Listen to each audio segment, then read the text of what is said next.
অশ্বগন্ধা, এই নামটা অশ্বগন্ধাই কেন হলো? এটা তো অন্য কোনো নাম হতে পারতো। নামটার পেছনে যে কারণ আছে সেটা হচ্ছে যে অনেকে বলে থাকেন এই অশ্বগন্ধার মধ্যে থেকে নাকি অশ্বের মতো অর্থাৎ ঘোড়ার গায়ের মতো গন্ধ পাওয়া যায়।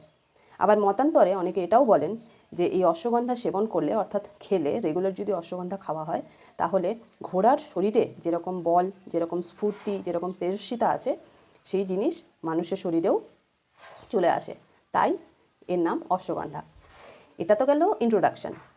আচ্ছা, অশ্বগন্ধার বোটানিক্যাল নেম হচ্ছে বিদানিয়া সোমনিফেরা। এটা মানব জীবনে কি কাজে লাগে সেটা নিয়ে একটু আলোচনা করা যাক। এই অশ্বগন্ধা মানুষের স্ট্রেস আর অ্যাংজাইটি যেটা থাকে সেটাকে দূর করে এবং মানুষকে স্ফূর্তিতে ভরপুর রাখে।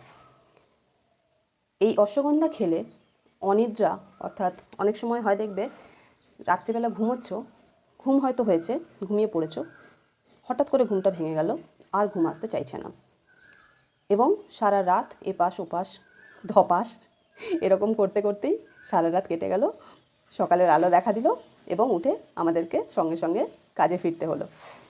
এবার সারা রাত যদি ঘুম না হয় কারোর, তাহলে নেক্সট দিনটা তার সেরকমই মনমরা হয়ে বা মরাভাবে কাটবে, কেননা কোনো এনার্জি পাওয়া যায় না। তখন সবসময় মনে হয় একটা ঝিমুনি, ক্লান্তি, ঘুম ঘুম ভাব, এই জিনিসগুলো হতে থাকে। তো অশ্বগন্ধা যদি রেগুলার কেউ ইউজ করে, রেগুলার যদি কেউ খায়, তাহলে কিন্তু এই প্রবলেমগুলো থেকে সে মুক্তি পেতে পারে, কারণ অশ্বগন্ধা খুব ভালো ঘুমের সহায়ক। অশ্বগন্ধা মানব শরীরের ব্লাড সুগারের মাত্রাকে, অর্থাৎ যেটা গ্লুকোজের মাত্রা, সেটাকে কন্ট্রোল করে মানুষের শরীরকে সুস্থ রাখতে সাহায্য করে। এতে ম্যাগনেসিয়াম আর ভিটামিন B6 আছে, যা নার্ভের ফাংশনকে ইমপ্রুভ করতে খুব কাজে লাগে। এই অশ্বগন্ধা আর্থ্রাইটিস, যে ভুলে যাওয়ার একটা রোগ, এখন তো বর্তমানে এটা মানে অনেক কম বয়স থেকে শুরু হয়ে যায়। আগেকার দিনে আমরা শুনতাম যে 65 বছর 60 বছর যাদের হতো, মহিলা পুরুষ যাই বলো না কেন, তারা কি করতো, এখানে চশমা রেখেছিলি, ভুলে গেছি, নাতি নাতনিকে ভুললো, নাতিপুতিকে ভুললো যে বাবা একটা আমার চশমাটা দেখতে আমি কোথায় রাখলাম, ভুলে গেলাম। কিন্তু এখন এটা দেখা যাচ্ছে আমাদের লাইফস্টাইল ডিসঅর্ডারের কারণে, আমাদের লাইফস্টাইল যেহেতু অনেকটা আমরা চেঞ্জ করে ফেলেছি, আমাদের খাবার দাবারও সেরকম খুব একটা ভালো আমরা খাই না, পুষ্টিকর খাদ্য আমরা খাই না, তো সেই কারণে এই ভুলে যাওয়ার রোগটা কিন্তু 30, 35, 40 এর মধ্যেই মানুষদের মধ্যে দেখা যাচ্ছে। তো কেউ যদি অশ্বগন্ধা রেগুলার ইউজ করে, তাহলে কিন্তু স্মৃতিভ্রমের যে ব্যাপারটা সেটা কিন্তু অনেকখানি আটকানো যেতে পারে।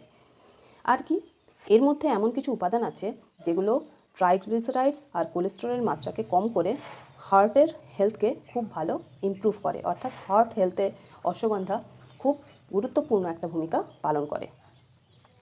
এটা শরীরের কর্টিসল যে লেভেল, সেই কর্টিসল লেভেলকে কম করে।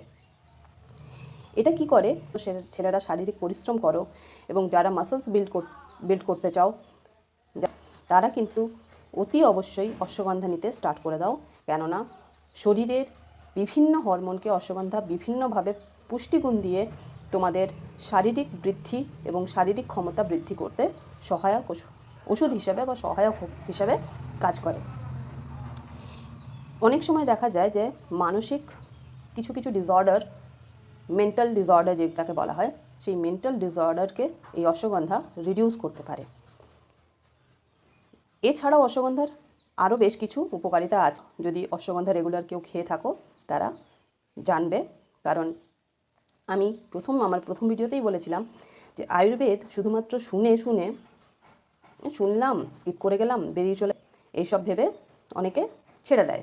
কিন্তু আমি এটা রিকোয়েস্ট করব তোমাদের সবাইকে, তোমরা আয়ুর্বেদকে কিন্তু কম আঁকনে কি কোশিশ মত করো, কেননা আয়ুর্বেদ আমাদের প্রাচীন ও ঐতিহ্যপূর্ণ একটি চিকিৎসা পদ্ধতি। যখন মডার্ন সায়েন্স আসেনি, যখন হোমিওপ্যাথি আসেনি, তখন কিন্তু আয়ুর্বেদই আমাদের সবার লাইফকে বাঁচিয়ে রেখেছিল। সেই আমরা রামায়ণের কথা শুনেছি, যখন হনুমান গেছিল লক্ষণের জন্য সঞ্জীবিনী বুটি আনতে, তখন থেকে বলা হয় আয়ুর্বেদ পৃথিবীতে অবস্থান করছে। আগে তো প্রায় হাজারের উপরও বেশি রকমের আয়ুর্বেদিক ভেষজ এবং গাছপালা আমাদের পৃথিবীতে থাকতো, কিন্তু বর্তমানে সেটা কমতে 100 রকম প্রজাতি বা 150 রকম প্রজাতির মধ্যে এসে দাঁড়িয়েছে। এবং আমার তোমাদের প্রত্যেকের কাছে হাত জোড় করে রিকোয়েস্ট যে আমাদের এই ঐতিহ্যকে, আমাদের এই ধরোহরকে এভাবে নষ্ট হতে দিও না। কেননা আমরা আয়ুর্বেদিক বিভিন্ন জিনিসকে ব্যবহার করছি না, এতে করে আমাদের দেশের যে আয়ুর্বেদিক কিষাণ তাদের ক্ষতি হচ্ছে, আমাদের দেশের আর্থিক ক্ষতি হচ্ছে এবং আমরা তাদেরকে কোনোভাবে সাহায্য করতে পারছি না। উল্টে মডার্ন মেডিসিনের বিভিন্ন রকম ওষুধপত্র খেয়ে আমরা কিন্তু আরও বেশি রোগগ্রস্ত হচ্ছি, আরও বেশি আমাদের শরীরকে ডিটোরিয়েট করছি এবং আরও বেশি দিন প্রতিদিন মৃত্যুর দিকে এগিয়ে যাচ্ছি। দেখো, আমি এটা বলছি না যে আয়ুর্বেদ কেউ যদি নেয় বা আয়ুর্বেদ কেউ যদি খায় বা আয়ুর্বেদকে নিজের জীবনের অন্তরঙ্গ সঙ্গী করে নেয় তাহলে যে সে কোনোদিন মরবে না, আমি একদমই সেটা বলছি না। কিন্তু আয়ুর্বেদ জানো তো কি বলে? আয়ুর্বেদ এটাই বলে যে তুমি কখনো অসুস্থ হইও না। আয়ুর্বেদ তোমাকে অসুস্থ করতে চায় না।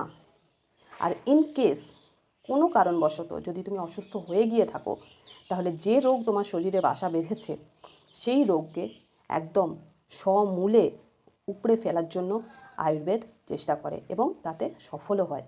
তাই কোনো রোগকে শরীরে পুষে না রেখে আয়ুর্বেদিক সমাধানে এসো, আমাদের পুরনো ঐতিহ্যতে আমরা ফিরে যাই। কেননা তা না হলে বাইরের দেশ, আমেরিকা, জাপান এবং আরও অনেক অন্যান্য দেশ কিন্তু আমাদের দেশ থেকে এই ভেষজগুলো নিয়ে গিয়ে তাদের দেশে বিভিন্ন রকম ওষুধ তৈরি করে তারা আয়ুর্বেদিক মেডিসিনস নিচ্ছে এবং আমাদেরকে মৃত্যুর মুখে ঠেলে দেওয়ার জন্য মডার্ন মেডিসিনসকে আমাদের ভারতে বেশিরভাগ রপ্তানি করছে। তোমরা শুনে থাকবে, তোমরা গুগল করতে পারো, আমি কোনো কথা কিন্তু আমার নিজের থেকে বানিয়ে বলছি না, এগুলো সমস্ত রিসার্চ পেপারে লেখা আছে এবং তোমরা গুগলেও দেখতে পারো, কারণ গুগল তো এখন প্রত্যেকের হাতের মুঠোয়, সেখানে ইনফরমেশনের অভাব থাকে না। তোমরা গুগল করতে পারো। প্যারাসিটামল, ডোলো, এই ধরনের যে ওষুধগুলো, এগুলো কিন্তু বাইরের দেশে পুরোপুরি ব্যান করা আছে, কিন্তু আমরা অল্প শরীর খারাপ হলো, অল্প মাথা ব্যথা করলো, আমরা কিন্তু এই ওষুধগুলোকে মুড়ি মুড়কির মতো খাই। কিন্তু একটা প্যারাসিটামল আমাদের শরীরে, আমাদের অন্ত্রে যে গুড ব্যাকটেরিয়াগুলো থাকে, যেগুলো সারা বছর ধরে আমরা আস্তে আস্তে অল্প অল্প করে যারা বংশবৃদ্ধি করে সেই গুড ব্যাকটেরিয়াগুলোকে মেরে দেয় এবং তার জন্য শরীর আমাদের আরও বেশি খারাপ হয়ে যায়। তোমরা দেখবে জ্বর, সর্দি, কাশি হওয়ার পর আমরা যখন অ্যান্টিবায়োটিক খাই, আমরা যখন এই বিভিন্ন রকম জ্বরের ওষুধ খাই, তারপরে কিন্তু আমাদের শরীর ভীষণ রকম টায়ার্ড লাগে, আমরা কোনো এনার্জি পাই না। কেননা সেই সমস্ত ওষুধের সাইড এফেক্ট আমাদেরকে এরকমভাবে বিধ্বস্ত করে দেয়। তোমাদের প্রত্যেকের কাছে আমার হাত জোড় করে রিকোয়েস্ট, যারা যারা আমার ভিডিও দেখো তারা যাদের পছন্দ তারা লাইক করো, যাদের পছন্দ নয় তারা ডিসলাইক করো, কিন্তু ভিডিওগুলোকে আগে বাড়িয়ে দাও, শেয়ার করে দাও। অ্যাটলিস্ট যাদের প্রয়োজন, যারা বিভিন্ন ধরনের সমস্যায় ভুগছে, তারা যেন তাদের কাজ পর্যন্ত আমি পৌঁছাতে পারি। আমার ইউটিউবে ভিডিও বানানোর এটাই একমাত্র উদ্দেশ্য, সাবস্ক্রাইবার বাড়ানো, ফলোয়ার্স বাড়ানো, ফেমাস হওয়া, আমার কিন্তু এটা উদ্দেশ্য নয়। বিলিভ মি, বুকে হাত দিয়ে বলছি, আমি চাই প্রত্যেকটা বাড়িতে আয়ুর্বেদ পৌঁছাক, প্রত্যেকটা বাড়ির লোক আয়ুর্বেদ সম্পর্কে জানুক। আমাদের ভারত আয়ুর্বেদের বিভিন্ন জড়িবুটিতে পরিপূর্ণ একটা দেশ, আমাদের দেশের ঐতিহ্যকে আমি আগে বাড়িয়ে নিয়ে যেতে চাই।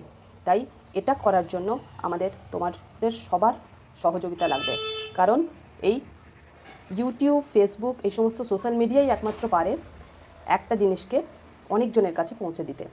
সেই কারণেই আমার ইউটিউবে চ্যানেল খোলা বা ইউটিউবে আসা। তাই ওয়ান্স অ্যাগেন প্লিজ আমার চ্যানেলকে সাবস্ক্রাইব করো, লাইক করো, কমেন্ট করতে ডেফিনেটলি ভুলো না, অ্যান্ড যতটা পারো শেয়ার করে দাও, যাতে প্রত্যেকের কাছে আমার কথা পৌঁছাতে পারে। Thank you very much. আমার সঙ্গে থেকো, আমাকে সাপোর্ট করো এবং আয়ুর্বেদকে সাপোর্ট করো।